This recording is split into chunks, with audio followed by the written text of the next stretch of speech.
Silicon city ಬೆಂಗಳೂರಿನಲ್ಲಿ ಗುಂಡಿ ಕಾಟ ನಿಲ್ಲೋ ಲಕ್ಷಣಗಳು ಕಾಣಿಸ್ತಾ ಇಲ್ಲ.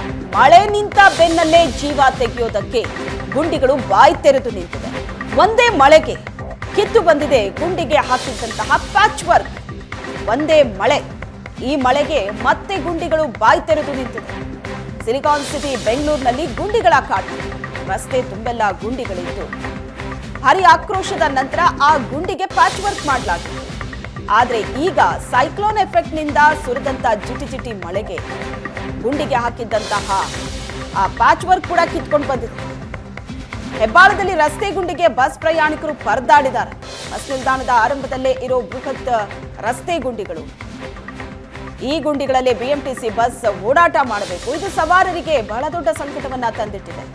ಗುಂಡಿಮಯ ರಸ್ತೆಯಿಂದ ಕಿಲೋಮೀಟರ್ ಗಟ್ಟಲೆ ಟ್ರಾಫಿಕ್ ಜಾಮ್ ಆಗ್ತಾ ಇದೆ ಬೆಂಗಳೂರಿನಲ್ಲಿ. ಸಿಲಿಕಾನ್ ಸಿಟಿ ಬೆಂಗಳೂರನ್ನು ಗುಂಡಿ ಮುಕ್ತ ಮಾಡ್ತೀವಿ ಅನ್ನುವಂತಹ ಮಾತುಗಳನ್ನು ಪದೇ ಪದೇ DCM ಹೇಳ್ತಾ ಬಂದಿದ್ರು. ಆದರೆ ಬೆಂಗಳೂರಿನಲ್ಲಿ ಒಂದೇ ಒಂದು ಮಳೆ ಬಂದರೂ ಸಾಕು, ಬೆಂಗಳೂರಿನ ರಸ್ತೆಗಳು ಸಂಪೂರ್ಣ ಗುಂಡಿಮಯವಾಗ್ತಾ ಇರುವಂಥ ದೃಶ್ಯಗಳು ಎಲ್ಲೆಡೆ ಕಂಡು ಬರ್ತಾ ಇರುವಂಥದ್ದು. ಸದ್ಯಕ್ಕೆ ನಾನು ಮಿಲಿಟರಿ ಡೈರಿ ಪಾರ್ಕ್ನ ಹೆಬ್ಬಾಳದಲ್ಲಿರುವಂಥ ಮಿಲಿಟರಿ ಡೈರಿ ಪಾರ್ಕ್ ಬಳಿ ಇದ್ದೇನೆ. ಗಮನಿಸ್ತಾ ಇದ್ದೀರಾ, ಇಲ್ಲಿ ಬಸ್ ಸ್ಟ್ಯಾಂಡಿಗೆ ಎಂಟ್ರಿ ಆಗುವಂಥ ಜಾಗದಲ್ಲಿ ಯಾವ ಥರದ ಗುಂಡಿ ಇದೆ ಅಂತ ಹೇಳಿ. ಇಲ್ಲಿ ಏರ್ಪೋರ್ಟ್ ಬಸ್ ಬರ್ತಾ ಇದೆ, ವೋಲ್ವೋ ಬಸ್ ಬರ್ತಾ ಇದೆ.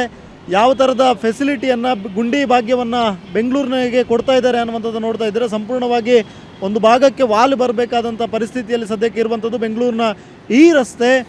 ಇದು ಸದ್ಯಕ್ಕೆ ಬೆಂಗಳೂರಿನಲ್ಲಿ ಸಣ್ಣ ಸಣ್ಣ ಮಳೆಗೂ ಕೂಡ ಈ ಥರದ ಅವಾಂತರಗಳು ಸೃಷ್ಟಿಯಾಗ್ತಾ ಇರುವಂಥದ್ದು.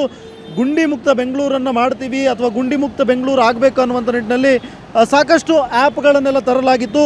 ಈ ಎಲ್ಲ ಆ್ಯಪ್ಗಳು ಕೂಡ ನಿರುಪಯೋಗವಾಗಿರುವಂಥ ವಸ್ತುಗಳು ಅನ್ನುವಂಥ ರೀತಿಯಲ್ಲಿ ಈಗ ಗೋಚರಿಸ್ತಾ ಇರುವಂಥದ್ದು ನೋಡ್ತಾ ಇದ್ದರೆ ಸಂಪೂರ್ಣವಾಗಿ ಬೆಂಗಳೂರಿನ ರಸ್ತೆಗಳಲ್ಲಿ ಯಾವ ಥರ ಪರದಾಡ್ಕೊಂಡು ಬರಬೇಕಾದಂಥ ಪರಿಸ್ಥಿತಿ ಇದೆ ಅಂಥೇಳಿ.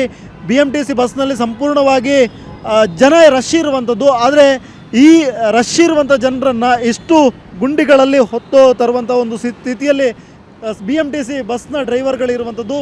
ಇದು ಬೆಂಗಳೂರಿನ ಸದ್ಯದ ಪರಿಸ್ಥಿತಿ.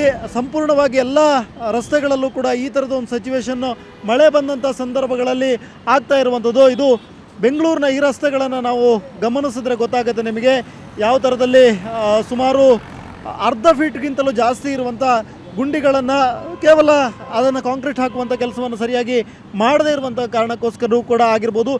ಈ ಗುಂಡಿಗಳು ಇದೀಗ ಅದರ ಮೇಲ್ಭಾಗಕ್ಕೆ ಬಂದಿರುವಂಥ ಜಲ್ಲಿಕಲ್ಲುಗಳನ್ನೆಲ್ಲ ನೋಡ್ತಾ ಇದ್ದೀರಾ. ಇದೆಲ್ಲ ಗುಂಡಿಗಳಿಂದ ಮೇಲ್ಭಾಗಕ್ಕೆ ಬಂದಿರುವಂಥದ್ದು. ಇದೆಲ್ಲ ಗುಂಡಿಗಳಿಗೆ ಹಾಕಿದ್ದಂಥ ವಸ್ತುಗಳು ಇದೆಲ್ಲವುಗಳು ಕೂಡ ಮೇಲ್ಭಾಗಕ್ಕೆ ಬಂದಿರುವಂಥದ್ದು. ಇದು ಎಷ್ಟರ ಮಟ್ಟಿಗೆ ಎಫೆಕ್ಟಿವ್ ಆಗಿ ಡಾಂಬರೀಕರಣ, ಗುಂಡಿ ಮಚ್ಚುವಂಥ ಕೆಲಸವನ್ನು BBMP ಅವರು ಮಾಡಿದ್ದಾರೆ ಅನ್ನುವಂಥದ್ದನ್ನು ಕೂಡ ತೋರಿಸ್ತಾ ಇದೆ. ಇಲ್ಲೊಬ್ಬರು ಸ್ಥಳೀಯರಿದ್ದಾರೆ, ಅವರನ್ನು ಮಾತನಾಡಿಸುವಂಥ ಪ್ರಯತ್ನವನ್ನು ಮಾಡ್ತೀನಿ. ಸರ್, ಎಷ್ಟು ಟೈಮಿಂದ ಇಲ್ಲಿ ಈ ಥರದ ಗುಂಡಿ ನಿರ್ಮಾಣ ಆಗಿದೆ? ಇದ್ರ ಬಗ್ಗೆ ಯಾರು ಅಧಿಕಾರಿಗಳು ಬಂದು ತಲೆ ಕೆಡಿಸ್ಕೋತಿಲ್ವಾ, ಏನು ಕತೆ? ಸರ್, ಇಲ್ಲಿ ಯಾರು ಹೇಳಂಗಿಲ್ಲ ಕೇಳಂಗಿಲ್ಲ. ಈ ಥರ ಎಲ್ಲ ತುಂಬ ಗುಂಡಿ ಆಗಿದೆ. ಹೆಚ್ಚು ಕಮ್ಮಿ ಒಂದು ತಿಂಗಳಿಂದ ಈ ಥರ ಗುಂಡಿ ಆಗಿದೆ. ಒಂದು ಸ್ವಲ್ಪ ಬೆಂಗಳೂರಿಗೆ ಎಲ್ಲ ಇಲ್ಲಿ ಫುಲ್ ಟ್ರಾಫಿಕ್ಕು ಜಾಮು, ಗುಂಡಿ ಬೇರೆ ಇದೆ. ST ಮಾಲ್ ಹೆಬ್ಬಾಳ ಹತ್ರ ಎಲ್ಲ ಫುಲ್ಲು ಜಾಮ್ ಆಗಿದೆ, ಗುಂಡಿ ಬೇರೆ ಆಗಿದೆ. ಒಂದು ಸ್ವಲ್ಪ ಬೆಂಗಳೂರಿನಲ್ಲಿ ಫುಲ್ಲು ಗುಂಡಿನೇ. ಸ್ವಲ್ಪ ಅರ್ಥ ಮಾಡ್ಕೊಂಡು ಎಲ್ಲ BBMP ಅವರು ಎಲ್ಲ ಕೆಲಸ ಮಾಡಬೇಕಿಲ್ಲಿ. ಸದ್ಯಕ್ಕೆ ಇದು ಬೆಂಗಳೂರಿನ ರಸ್ತೆಗಳ ಸಿಚುವೇಶನ್. ಈ ಗುಂಡಿಗಳಿಂದಾಗಿ ಟ್ರಾಫಿಕ್ ಜಾಮ್ ಕೂಡ ಆಗ್ತಾ ಇದೆ, ಸಾಕಷ್ಟು ಓಡಾಡೋದಕ್ಕೂ ಕೂಡ ಪ್ರಾಬ್ಲಮ್ ಆಗ್ತಾಯಿದೆ ಅನ್ನುವಂಥ ಮಾತುಗಳನ್ನು ಸಾರ್ವಜನಿಕರು ಹೇಳ್ತಾ ಇರುವಂಥದ್ದು. ಕ್ಯಾಮ್ರಾ ಪರ್ಸನ್ ನಾಗರಾಜ್ ಜೊತೆ ಸ್ವಸ್ತಿಕ್ ಕನ್ನಡ, ಏಷ್ಯಾನೆಟ್ ಸುವರ್ಣ ನ್ಯೂಸ್, ಬೆಂಗಳೂರು.